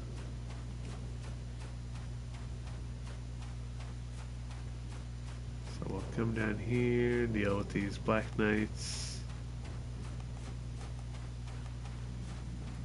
So if for whatever reason you wanted to farm one of the specific Black Knight weapons, this is the place. This guy's got the Black Knight sword.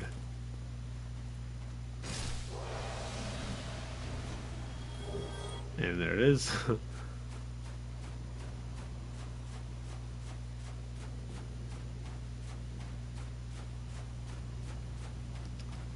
This guy's got the great sword.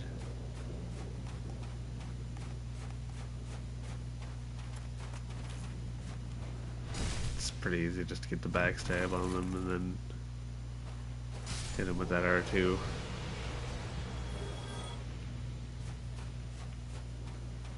That would have been pretty funny if I just kept getting their weapons.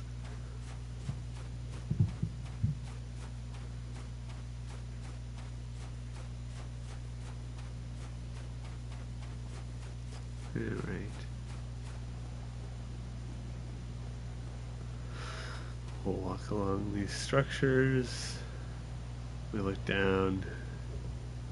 You can see roots of what seem to potentially be arch trees.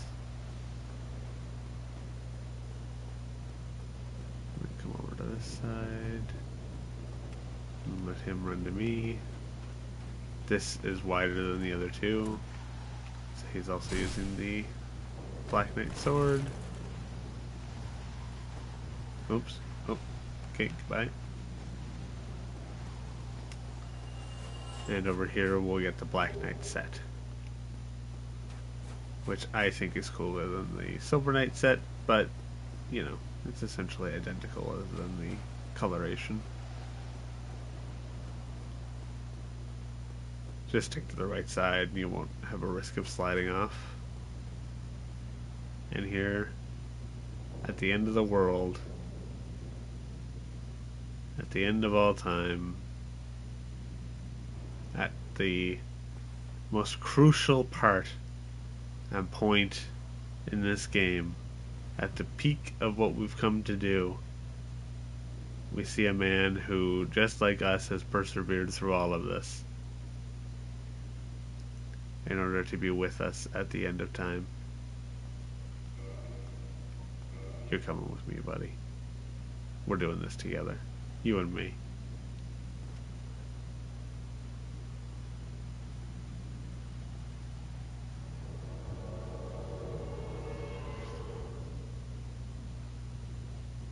Let's get you that sun.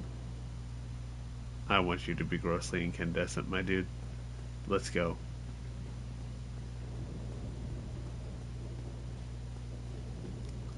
And so now we can see the glow of flame within this little coliseum here.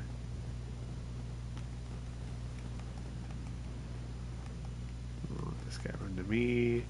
He's wielding the great axe. I don't want him to hit Solaire. That's some good damage, Solaire. Nice. Oh, light knight shield. That's good. I like that shield. And we have our halberd user.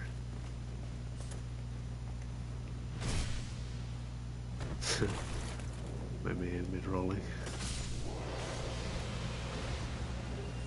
Blue Titanite chunk. Alright, bud. You ready? You ready? Let's do this. You and me.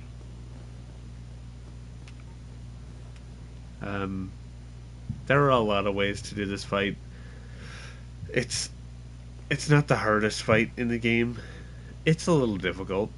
He can be pretty aggressive. But, whatever. You'll see.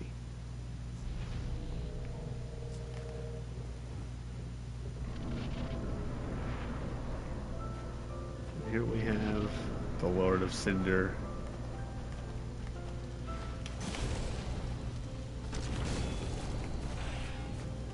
You got him? Thanks. So, Solaire is quite the beast, and he's gonna do his damnedest to just roast this guy for you anyway. It's a pretty easy fight with him.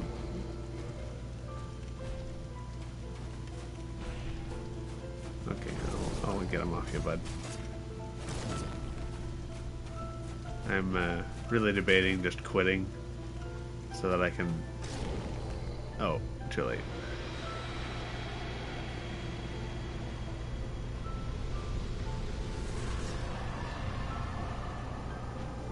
He's already dead, man. He's already dead. God, jeez, please.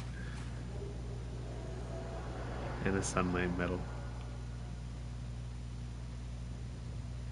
So obviously Solaire in the fight makes it a whole lot easier, and I wanted to bring him for two reasons. One, because I think that it's a fitting end to our story with Solaire, and two, because I think that I've kind of been trying to do the opposite in these fights for the most part, where there's summons as what I think you should do.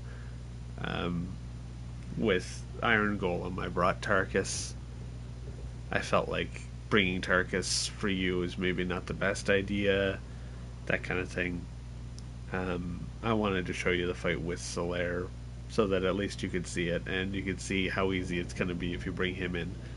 So the amount of damage that you're going to deal to Gwen is kind of insane anyway. He was designed in such a way so that regardless of what build you went, you'd be able to fight him on equal footing. He doesn't have high resistance to really anything. So, even though he's the Lord of Sunlight, and here we see him the Lord of Cinder, he doesn't have terribly high like fire resistance even, or even lightning. So he can be killed on any build, meaning that he takes just a whole lot of damage from pretty much every source. So you can kind of just steamroll him. And he's pretty easy to parry. So once you figure out how to parry his attacks, you can kind of just continually parry him and get huge riposte, especially if you switch one of your rings over to the Hornet ring, which increases critical attacks, meaning backstabs and parries. So it increases the amount of damage you do to them. But we have a choice. And it's not a super obvious choice, but I want you to know that you have a choice. I'll discuss a whole lot more about this if I do the lore playthrough, but we see that we have a bonfire here that we can light. But also the fog wall has dissipated. And we can leave. And so we're presented with a choice of linking the first flame as was foretold, as we became the chosen undead over the course of our whole story to accomplish. Or we can leave. And there's a slightly different storyline that I didn't touch on because I gave the Lord Soul to Frampt, but maybe in the next one I won't, and I'll show that. But you can also bring about the Age of Darkness. We can say goodbye to fire and goodbye to the flame, knowing that we live in a world where disparity exists and where one day, even in the dark, the flame will ignite again.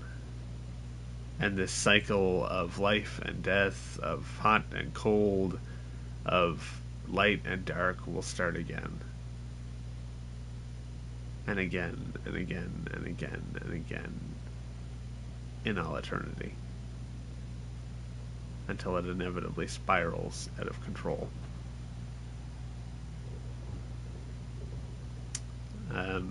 It's up to you. You get a pretty edgy ending if you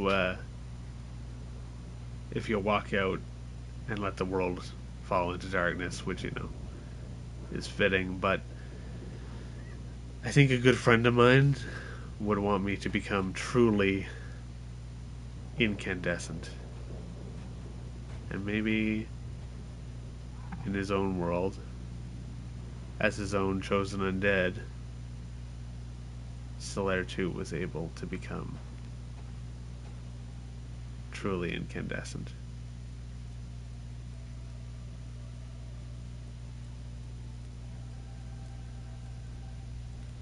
And become a son all unto himself.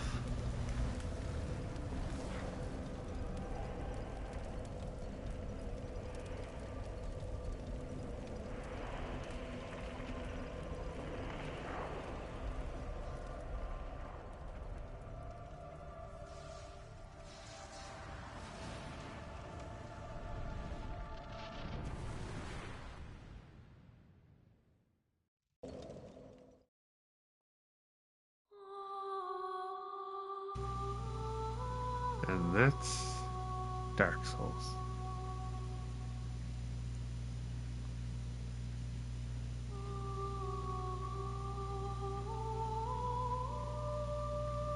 So you can hear the music. I mean, not specifically this music, although this music is absolutely beautiful. The theme that plays when we enter the fog and fight Gwyn is my favorite in the Souls in FromSoft history. There's just something about the piano playing so in such a somber way that's so goosebump inducing and really makes you feel like you've reached the end. And I mean, we walk in and we see the literal god of the world that we know, completely emaciated, having fully given everything that he had to further the Age of Fire.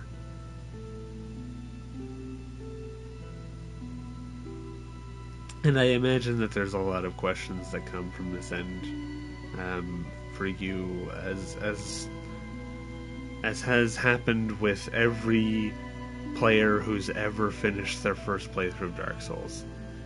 You kind of end the game with more questions than you started with. If you become as interested in the story as somebody like myself does. It presents itself in a very unique way, and I think that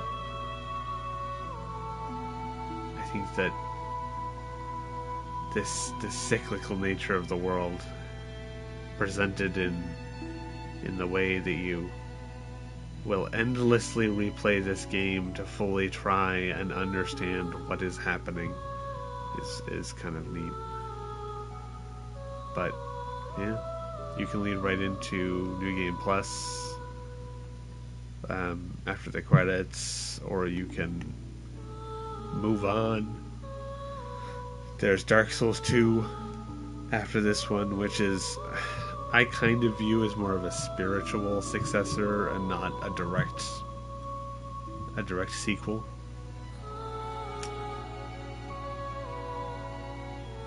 I don't think it's actually true that, I know it's not actually true, but I don't know that it's widely accepted as kind of more spiritual. And even in terms of like Dark Souls 3, it's a more, it tries to make it more a part of the overarching story, but it does a lot of things very differently, not only in terms of storytelling but in terms of gameplay that I didn't like. It feels clunky and a little more irritating to play. This, even with its age, feels pretty responsive and rewarding to play. Dark Souls 2, I don't think quite felt the same that way. But that's the game. And so we finish our credits.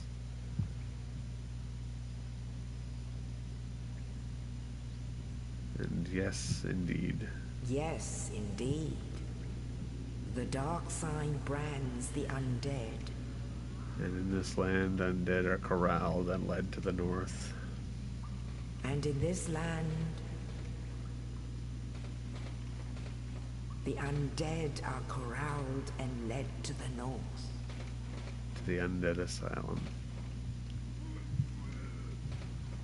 Where they are locked away. And they are locked away to await the end of the world.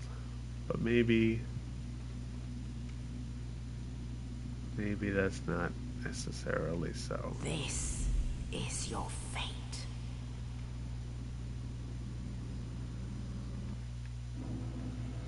And it all begins again.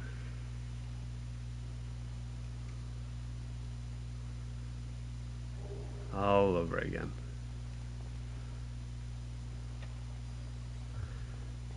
So, for fun, I'm gonna come and absolutely obliterate the asylum demon. How's that sound?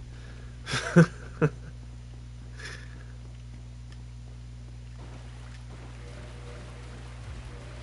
as well hit up the ladder first before I do this. Oh, wrong direction.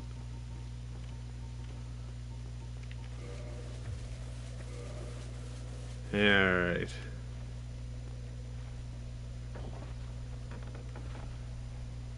Get down here and fight me. Hey. Get down here. Alright. Let's do one of these. And one of these. Alright, you goober.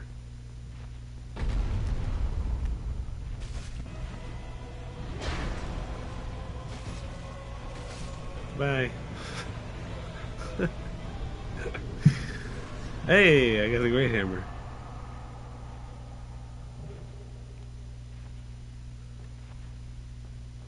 Do I not get the big pilgrim's key if I kill him before? Well. Anyway. That's it for this. Good luck, and maybe I'll be back again with something like this with maybe a little more introspection and item rating and speculation and theory crafting. But yeah. Congratulations if and when you get to this point. But you know, I'm sure I'll know. I better. I want to know the instant that this game is overcome, because that's a true feat indeed. And then it's time to try different builds. Hooray! Time for the pure sorcery build. It's fun and also really, really dumb.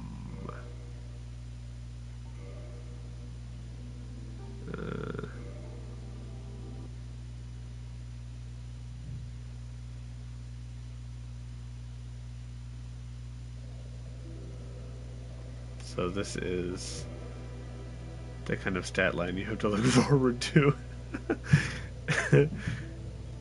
if you play a pure sorcery build. And this is with me only like in the last few levels putting anything into vitality. I beat Ornstein and Smo with I think 12 vitality, something like that, 10 or 12. But I just fully rush intelligence right off the bat and attunement so that I can equip a whole bunch of spells. But anyway, that's enough of that. Good luck.